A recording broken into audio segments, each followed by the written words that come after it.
Tin අංකය නැත්නම් බැංකු තැන්පතු ආදායම රජයට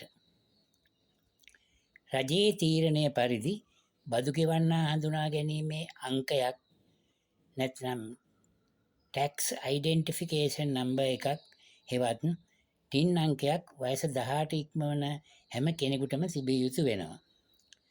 එසේම බැංකුවල තියෙන තැන්පතුවල පොලියෙන් 10% රඳවා ගැනීමේ බද්දක් ලෙස අය කර ගැනීමට රජය දැන් කටයුතු කරමින් සිටිනවා.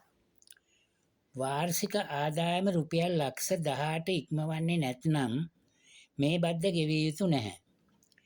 වාර්ෂික ආදායම ලක්ෂ 18 ඉක්මවන්නේ නැති අය තමන්ගේ තොරතුරු සොයන් ප්‍රකාශනයක් විදියට ගිණුම තියෙන බැංකුවට දිය යුතු වෙනවා.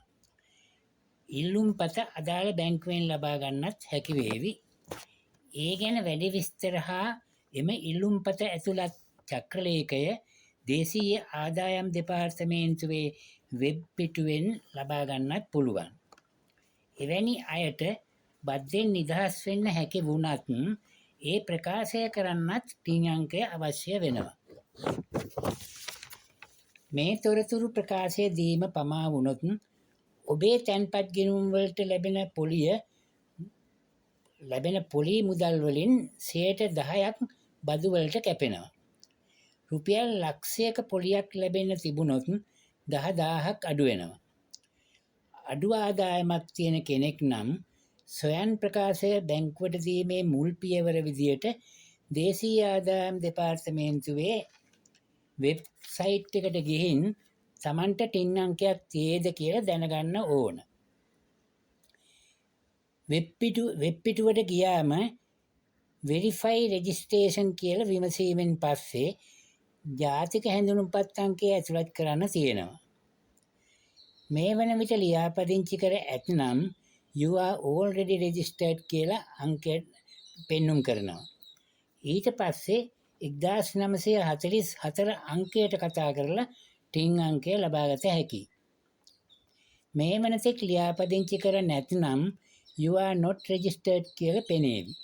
ලියාපදිංචි කර ගන්න 0යි 11යි 21යි 35යි 135 අංකය ඇමතීමෙන් කටයුතු කළ හැකියි. ජංගම ගිණුමක් ආරම්භ කිරීමට ක්‍රෙඩිට් කාඩ් පතක් ගන්න, වාහනයක් ගන්න, ඉඩමක් හරි වෙනත් දේපලක් මිලදී ගන්න, නිවසක් ගොඩනැගිල්ලක් හැදීමේදී ඇස්තමේන්තු අනුමත කරව ගන්න, මෙකී නොකී වැදගත් සෑම අත්‍යවශ්‍ය කරුණකදීම බදු හඳුනා ගැනීමේ අංකය ඉදිරිපත් කළ යුතු බවට දැන් නීති සකස් වෙමින් පවතින බව පේනවා. ඒ නිසා බදු ගෙවන්නා හඳුනා ගැනීමේ අංකය නැත්නම් ටින් එක දේශීය ආදායම් දෙපාර්තමේන්තුවෙන් ලබා ගැනීමට නොපමාව කටයුතු කිරීම බැංකු තැන්පතු ආදායම සුරක්ෂිත කර ගැනීමටත් ඉදිරියේදී මුහුණ දීමට සිදුවන අපහසුතාවලින් වැළකීමටත් බෙහෙවින් ප්‍රයෝජනවත් වේවි. සබ්ස්ක්‍රයිබ් කර කමෙන්ට් ලයික් දාලා දැනුවත් කිරීමට ෂෙයා කිරීම මැනවි.